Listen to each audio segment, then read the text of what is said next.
Okay, the question number 13 of your textbook, that is, a gas in a vessel or a cylinder is at pressure P. So, the pressure is P of the gas which is in the cylinder. If the masses of all the molecules are made one third. Now there are some changes made in the masses. So let the original mass be m. The original pressure given is P to us. Okay, let me write over here. Okay, now then what term is given? And their speeds are double. So we need speed. Let this be the original speed. Now what happens to their original speeds? Pressure remains the same, no changes is made, or the changes is made. Let's see afterwards. Now if the masses of all the molecules are made, okay, now this original one, there are some changes made in the original one. What are the changes? If the masses of all the molecules are made one third of their original value, so we have a new mass, that is m1, which is new mass is one third of the original. Okay, we got this. And their speeds means new speed is, their speeds are double the original. Just it is written r double means double the original one. And this is the original pressure. What is asked? Find the resultant pressure. If these are the changes made in mass and volume, what will be my new pressure? Okay, now this is something related to pressure of gas. So we have a formula for pressure of gas, and that is P is equal to 1 upon 3 N upon V M mean square speed. That is P is equal to 1 upon 3 N upon V, that is volume, M mass of the gas, and then mean square speed. This is the formula for pressure of gas. Now what will I do? I'll write this for originals and for the new ones.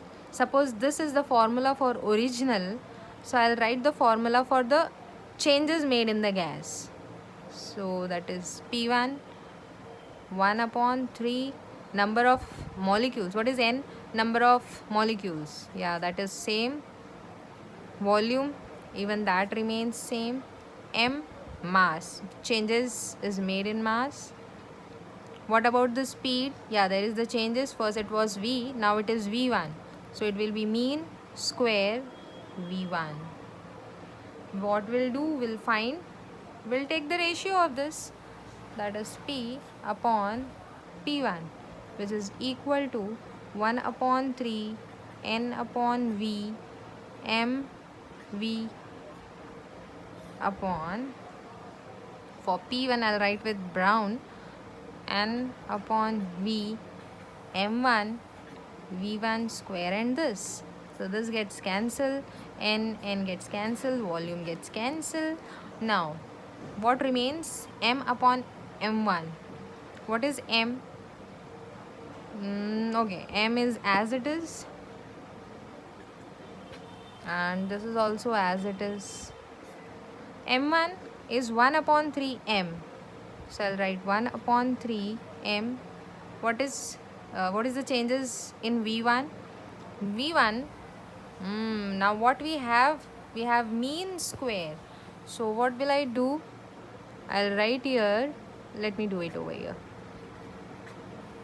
We need what? Square. So let's put square over here. So what will happen to this? This will become, okay, I'll write it over here. Sorry. V1 square, that is V1 square, and then it is 2 to the 4 and V square, 4 V square, right? Now we'll take a mean on this side and a mean on this side. So hope you understood. So what we got, I'll copy this on this page, that is V1 square and 4V square. Yeah, I have copied this. over here, so that it becomes easy for us to write. Now what is mean square of V1? Mean square of V1 is 4 mean square of V. So this m and this gets cancelled, this and this gets cancelled. 1 upon 3, it will go in the numerator, it will become 3 upon 4 p upon p1.